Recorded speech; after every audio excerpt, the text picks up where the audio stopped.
राधे राधे जी। तो आज सुबह की शुरुआत करते हैं दाना मेथी के पानी के साथ। दाना मेथी को मैंने रात को ही भिगा दिया था, तकरीबन आधा चम्मच के आसपास दाना मेथी लेती हूँ मैं। इसको ना रात को पानी में भिगा कर रख देती हूँ और सुबह ना अपनी जो प्रैक्टिस कर कर नहाकर इसको पीती हूँ मैं मलासन में बैठकर। सबसे पहले दाना मेथी का जो पानी पिया था, उसके बाद दाना मेथी चबा चबा कर खाई थी, फिर 2 गिलास पानी और पिया था।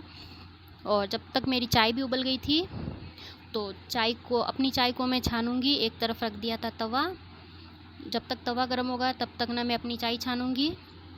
और बेटे की जो चाय थी उसमें मैंने डाली चीनी। तो ये देखिए अपनी चाय को छान कर रोटी गर्म करूंगी। इस पर ना मैंने थोड़ा सा लगा दिया था नमक। तो ये अपनी रोटी को रखूंगी मैं प्लेट में और बेटे की चाय भी अब छान दूंगी। तो हम दोनों माँ बेटे की चाय बनकर तैयार है। और अपनी चाय को लेकर मैं आ जाती हूँ ऊपर टाइसन के पास और साथ ही साथ लाती हूँ इसके लिए ठंडे पानी की बोतल। तो ये देखिए आज ये उठा हुआ था और ना ये उठते ही आवाज़ें लगाने लगता है। तो अभी ना 4:30 बजे का टाइम हुआ है। तुलसी में जल चढ़ाकर पक्षियों के लिए जो बर्तन रखा होता है ना उसमें पानी डालकर मैं बैठ गई थी। और इस बिल्ली को पता नहीं क्या प्रॉब्लम है, जो कि ना चार्जर के केबल से, ईयरफोन से, जितने भी वायर होते हैं ना उन सबको काट कर भाग जाती है, टुकड़े टुकड़े कर कर चली जाती है। इसके चक्कर में ना हमको छुपा कर रखने पड़ते हैं। और टाइसन के बर्तन को धोकर मैंने इसमें पानी भर दिया ठंडा। अब ये उठेगा, पहले पानी पिएगा। और ये देखिए अभी तक अंधेरा है। और सबसे ख़राब काम ये लगता है, जो चाय पर जो मलाई आती है ना उसको हटाना, ये सबसे बेकार काम लगता है मुझे। प्रभु जी को भोग लगाया, जो भी चीज़ होती है ना मैं उसका भोग लगाती हूँ, ऐसा नहीं कि ये ठंडी है ये बासी है। और सबसे पहले इसको खिलाया इसका टोस्ट, हाथ धोकर फिर मैं पीऊँगी अपनी चाय इस नमक वाली रोटी के साथ। इसकी बनाई ऐसे गोल गोल बीड़ी, हम ना बीड़ी बोलते हैं, आप बताना आपके यहाँ पर क्या बोलते हैं। तो ये मंदिर से उड़कर आते सारे पक्षी, इतने सारे झुंड के झुंड आते हैं ना, इनकी आवाज़ें सुनकर सुबह सुबह इतना अच्छा लगता है। फिर चाय पीकर मेडिटेशन कर कर नाम जप कर कर मैं आ गई थी नीचे। वही रात वाली रोटियों को गरम कर कर ऐसे रैक पर रख दिया था। जब तक ये रोटियाँ ठंडी हुई थी तब तक मैंने एक प्याज एक टमाटर को काट कर इसमें नमक, मिर्च और काला नमक मिलाया था। इन सबको मिलाकर अच्छे से फिर रोटी के बीच में ऐसे लगाऊंगी और इसका ना एक रोल बना दूंगी। लंच बॉक्स में मैंने बिछाया था वाइट कपड़ा। मैंने कभी भी एल्युमिनियम फॉइल या किसी भी तरह का आज तक तो यूज़ नहीं किया है, हमेशा से मैं कपड़ा ही बिछाती आई हूँ, चाहे वो रोटियों का टिफ़िन हो या बच्चों का लंच बॉक्स।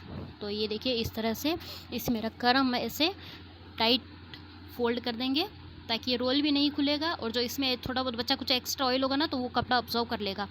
और लंच बॉक्स पैक किया सिंपल सा और ठंडे पानी की बोतल भरकर रख दी। इसका बैग हुआ तैयार। ये बैग भी अब इसका छोटा पड़ने लगा है, पता नहीं कितना वेट होता है इनके बैग में, बहुत भारी भरकम बैग हो जाते हैं। और जो ये प्लास्टिक की बास्केट थी इसको धोकर अच्छे से पोंछ लिया, इसमें न्यूज़पेपर बिछाया इस तरह से ताकि ये बार बार खुले नहीं। और इसमें मैं रखूँगी आलू और प्याज, जो भी अभी सब्जियाँ आई थी इन सब्जियों को अभी खाली करेंगे। और ये प्याज के ऊपर जो एक्स्ट्रा छिलके होते हैं ना उन सबको हटाकर ऐसे रखती हूँ मैं। आलू प्याज के बाद आई करेले की बारी। तो अभी जो वेजिटेबल के लिए बैग बनाए थे मैंने, छोटी छोटी थैलियाँ बनाई थी, वो सारी की सारी फट गई। जब तक वो नहीं आएंगी दूसरी तब तक इसी में रखूँगी अपनी सब्जियाँ। तो करेले को रखा इस तरह की वाइट कलर की थैली में, साथ ही साथ रखूँगी दूसरी थैली में भिंडी, प्लस ये जो घिया आया था वो घिया शाम को बनना था।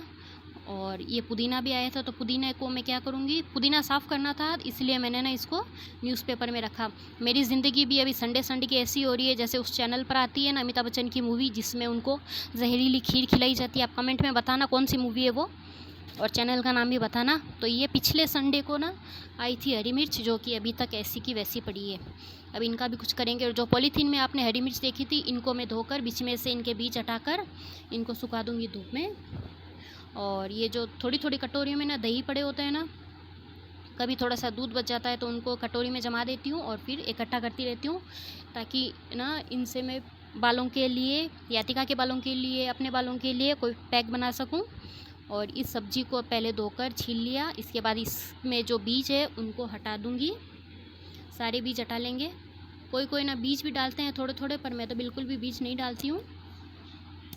इनके बीज हटाकर पहले इसकी स्लाइस में से एक टुकड़ा चखा, कभी कभी ना ये कड़वा भी निकल जाता है। तो सब्जी को काट कर, इसको काकड़िया बोलते हैं, आप बताना आपके यहाँ क्या बोलते हैं। गरम तेल में जीरा डाला, हींग डाली और एक कटी हरी मिर्च डालकर अब हम उस सब्ज़ी को डालकर अच्छे से पहले भुनेंगे कुछ 30-35 सेकंड तक। आंच तेज़ ही रखें। इनको भुनने के बाद अब बेसिक से मसाले डालूँगी, जो कि है हल्दी, लाल मिर्च, धनिया पाउडर और नमक। आप ना हरी मिर्च के साथ इसमें ना लहसुन भी कूट कर पीस कर डाल सकते हो, पर मैं लहसुन कम डालती हूँ ऐसी वाली सब्जियों में। तो पहले इनको अच्छे से भूनेंगे। जब ना मसाला ऑयल रिलीज़ करने लग जाए तब ना इसमें हम डालेंगे थोड़ा सा गुनगुना पानी। और थोड़ा सा उबाल आ गया था इसमें। एक उबाल आने के बाद मैं क्या करूँगी, इस पर प्लेट लगा दूँगी और उसमें ना थोड़ा सा पानी डालकर सिम कर छोड़ दूँगी गैस को। धीमी आंच पर इसको अच्छे से पकने देंगे। बस 5 मिनट में बनकर सब्ज़ी तैयार हो जाती है। जब तक सब्ज़ी बन रही थी तब तक मैंने क्या किया, एक खीरा धोकर काट लिया और जो अभी सब्ज़ी बनाई थी हमने उसी में से एक स्लाइस रखी थी मैंने, उसमें ना नमक और थोड़ी सी लाल मिर्च लगाकर इस तरह से काट लूँगी। तो ये हमारा हो गया आज का सैलेड। ये हमारा राजस्थानी सैलेड है, जैसे जो अभी मैंने काटा था, और खीरा तो है ही है। जब तक सब्ज़ी बन रही थी तब तक ये देखिए जो सुबह बर्तन धोए थे ना, इनको जमाया। भाई सारे बर्तन बार बार अपनी जगह पर लगाने पड़ते हैं, वरना ना काम बहुत ज़्यादा हो जाता है। तो जो जहाँ पहुँचना था उनको वहाँ पहुँचाया।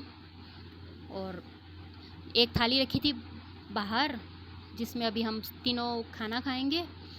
और साथ ही साथ एक किचन प्लेटफॉर्म को भी इस तरह से, पता नहीं कितनी बार पहुंचना पड़ता होगा इसको, है ना, और बिना पहुंचे अच्छा भी नहीं लगता। और ये देखिए जो जिसमें आटा रखते हैं उसको भी पहुंच दिया। साथ ही साथ जो भी डब्बे यूज़ होते हैं ना उनको मैं गीला नैपकिन रखती हूँ, रसोई वाला ही, उससे ना बार बार पहुँचती जाती हूँ। हमारी सब्ज़ी बनकर हो गई थी तैयार। तो ये देख थाली में सैलेड रखा, सब्ज़ी रखी और चम्मच रखा। और रूम के अंदर ना मैं ये लगाऊँगी बाजोट। ये ना मेरे पापा जी के हाथ की है, मतलब मेरे ससुर जी के हाथ की। अब इसके बिना हमको रोटी भी अच्छी नहीं लगती। तो एक बनाई थी बाजरे की रोटी गेहूं की रोटी के साथ ही। और ये देखिए हमारी सब्जी, रोटी और सैलेड बनकर तैयार है। वीडियो पसंद आया तो लाइक